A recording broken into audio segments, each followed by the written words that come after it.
You ask Tiger to solve. This deals with linear equations with one unknown.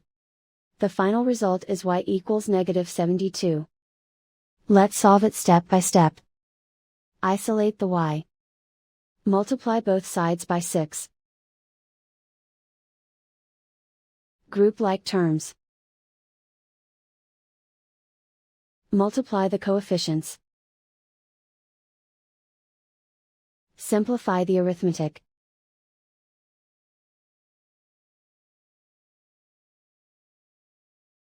Convert the y into a positive number. Multiply both sides by -1.